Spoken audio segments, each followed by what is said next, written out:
All right, let's get started. I know we've got a handful of people in here, but as people trickle in, they can catch up and or watch the recording. So today we're going to talk about visibility and automation in the cloud workspace. So public cloud workspace, I know the title says security and compliance, but really this boils down to visibility and automation, and you'll see what that means in just a moment. If you have any questions, I will not necessarily be monitoring the chat right now, but we can handle those at the end as they pop up. So go ahead and type them in, and we'll deal with them kind of as we wrap up. So let's get into it. If you look at the two major problems that happen in public cloud deployments and infrastructure as it relates to security, it comes down to not having the visibility of what happened and not having the automation to catch or fix or remediate what happened. And here's what I mean by that. You could have shadow IT. You could have people doing work in different accounts like sandbox accounts or test and development accounts. You could have accounts on your enterprise program that you don't necessarily know about or that are new or brand new and just created. Or you could have accounts that were languishing untouched for 6 months because the contract or the project was canceled 6 months ago. By the way, these are all things that happen to our customers. And these are, kind of the things you don't see what's happening. And just to back up just one step, I'm Aaron. I'm from Trend Micro. Hopefully, most of you were in my last talk, but carrying over to this one, I'm the Vice President of Cloud Security here at Trend Micro. We are a 33-year-old software company. We have tens of thousands of customers all over the world, 60 some odd different products. 7 of those products are cloud and cloud security. Those are my products. So my team covers and runs that as it relates to what's happening in cloud with our customers. We have conversations with customers from the Philippines to the United States, from the Nordics down to South Africa, and these are the things that we use to publish the data and obfuscate the research, but give you kind of feedback and criteria. Feedback on the various research criteria that we get. So that's who we get kind of this data from. Obviously, we don't use any of our actual customer names.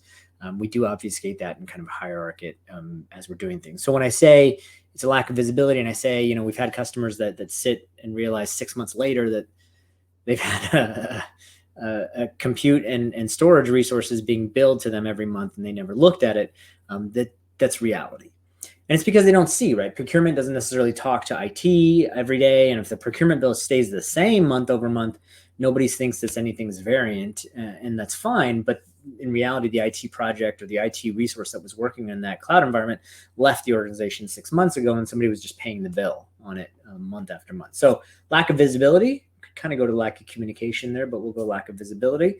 And then a low degree of automation, meaning there's no integration or process that's defined to fix or deal with any of the issues. There's no human or there's no human process or human injected process that takes care of any of the findings.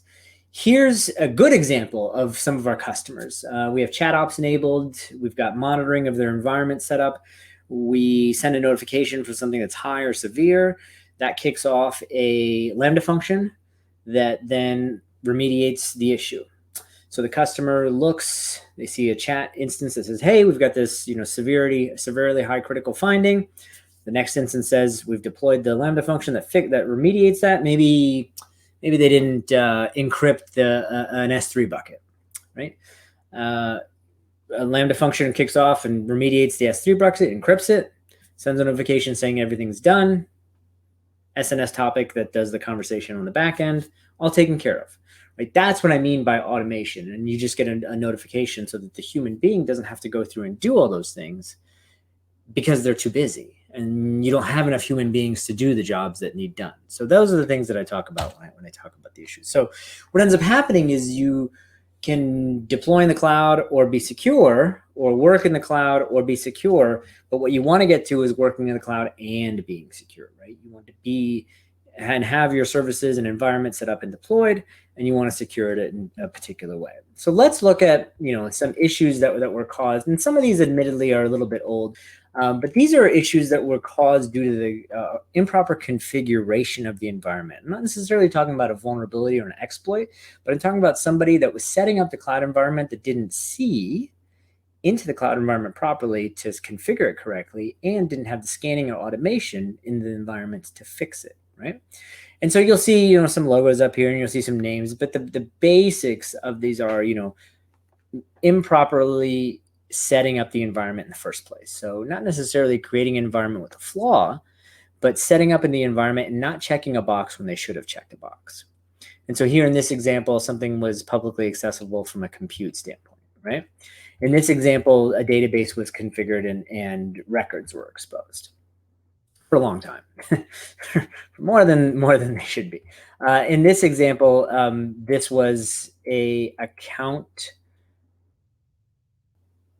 that was taken over by a different methodology because of not using multi-factor authentication, right? So credentials that were taken as part of a fish or something else were used to log into an AWS account, and that was then used to take over and get a bribe payment from hackers that kind of took over data in a issue, right? And eventually that came to light a couple years after the breach was kind of taken over, right?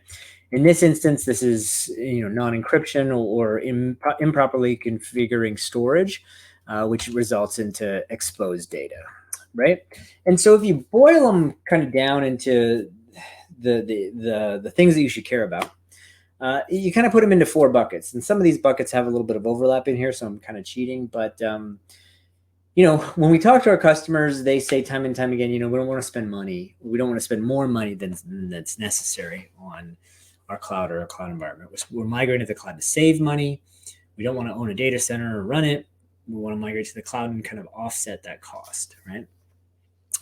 We want to see what's happening, though. We want to have control of our applications, and you're giving a little bit of control. There's a shared responsibility that comes with ownership of a cloud compute environment. We've got a threshold of compliance standards that we have to meet, or a threshold of benchmarks that we use internally for various standards that we've got. So we've got to do that, and we've got to know what's happening. It kind of falls under the visibility thing, but I put it separately just because reporting can go outside of just the teams that need to be viewing the environment. I think I put visibility under security and reporting to outside, like procurement and senior leadership, right? And so those are the things that our customers are concerned about when it comes to the cloud. But it's not necessarily the same thing when you talk about security and compliance or security and visibility, right? You can be secure but not know or see what's happening in your environment, right? And that's important to understand because a couple of things. Compliance standards sort of meet their minimum requirements, and you're compliant until something happens. So you can be compliant as it relates to PCI or high trust or CIS benchmarks or you name it, right? What was I going to say? The MITRE ATT&CK framework. You can kind of map and build to those, right? Fine. But MITRE ATT&CK framework doesn't know that you should have encrypted your storage. You might be doing a public website that doesn't require encrypted storage. Great. You might be doing customer data that does require encrypted storage. Not great. So you got to understand there's some nuances there, and you're compliant until you're not in those instances. The other thing is that time and time again we're talking to people, and in certain instances we're talking to people just to do research, and we find that they've got an issue. In my last talk, if you were here, we were talking about Linux and the security and malware findings that we found as it related to kind of like crypto miners and those sorts of things. We were talking to some of our paying customers that didn't have our malware, functionality turned on. We turn it on, we find that they've got a crypto miner running in one of their Linux environments, right? And time and time again, you hear that an outside firm or a government has notified you of a breach or some sort of security incident, and that's not good, right? So being secure doesn't necessarily mean that you've got visibility into your environment. You gotta go and have that ability to see what's happening and be plugged in the right spots. And the good news is that the public clouds have services or frameworks that they'll give you. So forgive the poor graphics here. This isn't meant to actually look at, it's meant to talk to. And so here what we have is the shared responsibility model, and it extends across, here Azure, here AWS, right? You have a burden or an onus that's put upon you to build your application securely, compliantly, operationally efficiently, perform a particular manner, and optimize it in a particular way, right? And now the cloud provider will help you do this, but they don't know the business logic, and they don't know some of the nuances that your application might need. They don't know that your access keys need to be rotated. They don't know that your logins need to change every 90 days or those sorts of things, right? So there's so much stuff that they're responsible for, the cloud provider, and then there's so much stuff that you're responsible for. And you should have a good understanding of what that responsibility is so that you can then secure it in the right manner, right? And so understand that. The better news is that they give you resources for you to be able to do this. So they give you well-architected frameworks that have tools and rules that are tied to them that are part of your paid subscription to the public cloud to allow you to scan and set up and configure your environment correctly. So you can go into the AWS well-architected framework tool and do a scan. You can go into your dashboard in Azure and do a well-architected security pillar review to see if you're secure, to see if your cost performance optimized, to see if you've got availability and high availability in your environment. And these are part of the services that you're paying for. Some of them charge a little bit more if you want to start automating and integrating those into other services. But the good news is, for the most part, you're already paying for this service, for the most part, and you should take advantage of it and use it to better build out your environment. So if you have a cloud environment, one, understand the shared responsibility model, but two, use the well-architected frameworks that are set up by your cloud provider to set and scan and look at your environments, right? And the public clouds have seen tens of millions of implementations of their workloads and their setups. You might think that you're a snowflake, but you aren't. No matter what you're building, odds are that combination of services or that combination of environment was set up and already configured by somebody. So the public cloud will help you because they've already seen this and they already know what to do and they already know how to configure it properly. So work with your cloud provider to ensure that happens. Now, the good news is that some of the cloud providers are security minded from the get-go, and they'll encrypt storage containers right out of the go. Others, have a security focus with them that'll say, hey, you should, kind of look at this, and we've got a tool that'll help you scan to do this. And you should certainly use that and be sure to take the findings from those and remediate them. Now, of course, they probably have services teams that'll help you do this as well. But, if you've got the expertise, hopefully you do, but if you've got the expertise, you can kind of take these findings and do the work yourself. But they only go so far, right? And so you're going to need some sort of help. As I mentioned before, hopefully you've got the expertise. You might not. If you don't, you're going to have to look to tooling, or you're going to have to look to services companies to help you do this. And you might have Accenture, Deloitte, KPMG, EY, so somebody, Slalom, somebody from the big cloud or services firms come in and help you kind of do this work. Or you could have, AWS, Google, Azure resources come in and help you do this. And you're going to need tools to go beyond that, right? And give you the visibility into everything. If you're in a multi-cloud environment, AWS, well-architected framework won't extend out to your Azure environment, won't extend out to your GCP environment, and vice versa, right? So you want to have something that gives you that visibility and breadth of scope across your entire public cloud. If you've got a hybrid environment where you have some stuff on-prem and some stuff in the cloud, there are technology solutions that'll help you scan and see all of that so that you've got that visibility, right? And so the cloud providers give you so much, but in reality, you're probably going to have to use another solution set to get everything. The better news is that most solution providers, Trend Micro included, are providing a single sort of platform. I'm not going to say single pane of glass. I'm not going to do it because that's not correct. But the word platform is a better way to do the analogy, because you're taking pieces from on-prem, you're taking pieces from in the cloud, you're taking pieces that might be hybridized, you're taking components of code and open source and all sorts of other things, and you're kind of utilizing it as part of an overall platform to govern the security and have the visibility of everything that's happening in your cloud world. And solution providers such as ourselves are able to go and help you do that. Now, it's important, though, that you understand, where and how the expertise comes from a shared responsibility standpoint, not only with cloud provider, but with your vendors that you're partnering with to give you kind of the visibility into the cloud. So based on that, what are we seeing? Well, bad news is we're kind of seeing the same issues that we've always seen. Storage access, secrets management, logging and monitoring that's not done correctly, permissions that aren't done correctly, incorrect validation of environments, certificates that aren't managed in a particular manner. And when you do that, or when you don't do that, right, these are the same things that we saw 5-10 years ago as it related to our own environments when we were controlling our data centers back in the day, right? So we're making the same mistakes, we're just now making them in the cloud, which isn't necessarily a good thing. So you do need to keep up and understand that you've got a partnership in just your public cloud provider that you might not have had when you set up your own data center. As well as there are technologies that can kind of help you. And I sort of hinted on this a little bit before. Most of our customers, in fact, over 80% of our customers that are in the cloud have a multi-cloud presence. And that's due to a various number of factors. Maybe they've got a Microsoft E5 license and it comes with Azure as part of that. Maybe they, were built in AWS and they want to have resiliency. And so they spin up something in Google. Maybe they're all Google because they're a competitor to Amazon and they want Microsoft as a high availability option. Whatever the reason, a large percentage of our customers do have a multi-cloud presence, especially the global ones. And so it's important to understand that when you're implementing standards across one provider, you want to persist those standards across your other providers.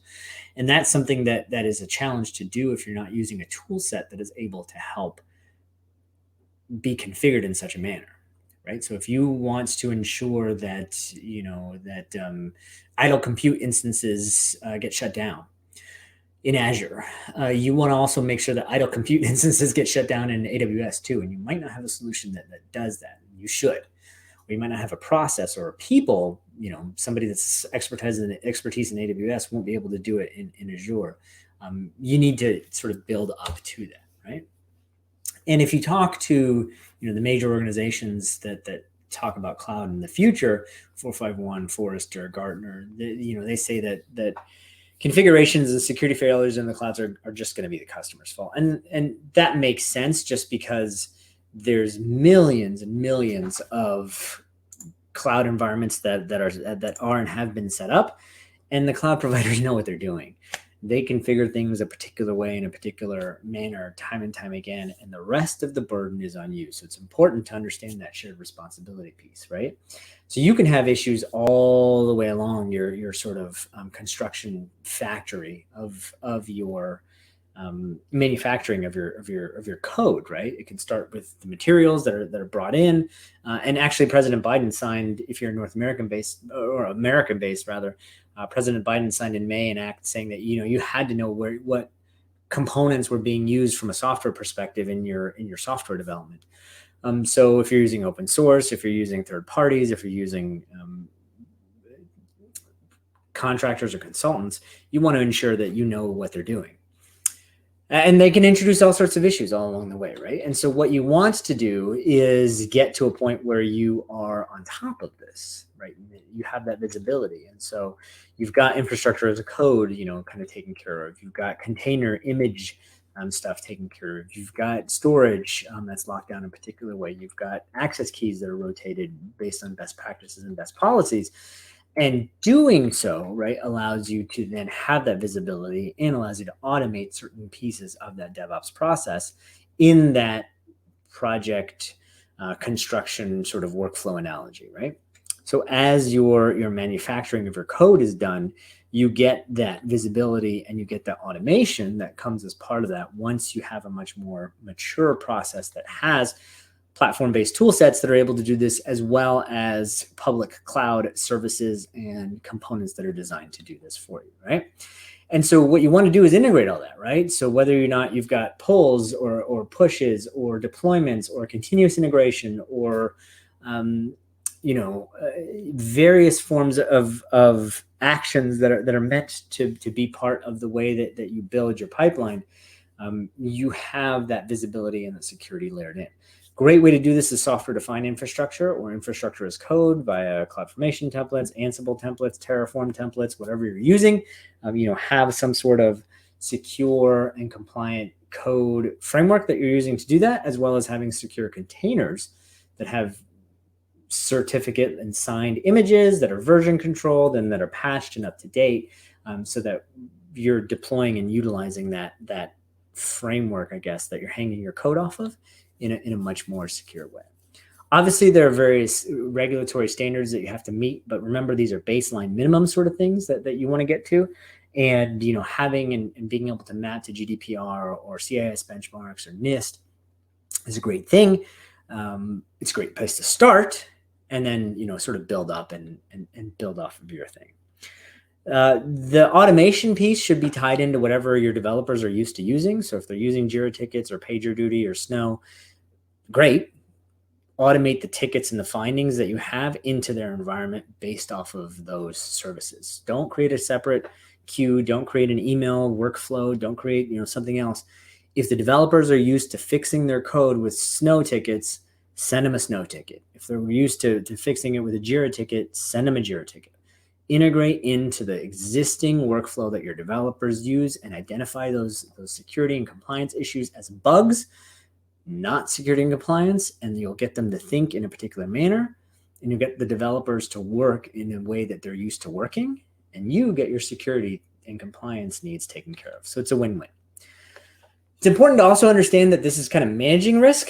There's no such thing as zero risk, right? Or zero, or 100% risk mitigation or 100% compliance. You just want to level it out and just kind of coast there. New standards will come, you level it out and coast there. So you just want to manage the risk. You don't want to necessarily say we're 100% good from a posture perspective or a cloud posture standpoint. We're 100% compliant. That's never that's a sword that you'll cut your own belly with if you end up saying that. So the Trend Micro Cloud One platform obviously covers this, right? We're able to provide you, with every piece of the puzzle, from network to containers to application to the configuration of it. And while I didn't go into specific examples of this, I'm not doing this as a sales pitch. You will be able to utilize this as part of that to sort of build that into your existing cloud framework and processes. So regardless of what services you're using, you'll be able to weave in the platform practices to continuously do the assessments and integrate into whatever sort of workflow and process that you have, which builds that automation that we're talking about and gives you the visibility of kind of what you're doing. And I used to kind of skip over this diagram here off to the left that talks about the continuous integration pipeline. Everyone's seen it. It's something that's common. But the more and more I think about it, the better and better I feel that this model works. And what I mean is, there's DevOps and there's DevSec, SEC ops, Dev security operations. I believe that security should simply just be a part of DevOps. And so when you weave that into the way that continuous integration and high velocity releases happen, you get a much more secure and compliant overall risk posture, and you get much better visibility into the way that your applications are built because you've built security into the way that development happens. And you do that with the ticketing systems, and you do that with the chat ops integration, you do that with just generational culture that is meant to have security as sort of part of it, right? And so, that's a good sort of overview of some of the things that you should be doing as it relates to that. I know we have just a handful of people in here. Any questions or comments, you can kind of put them in the chat.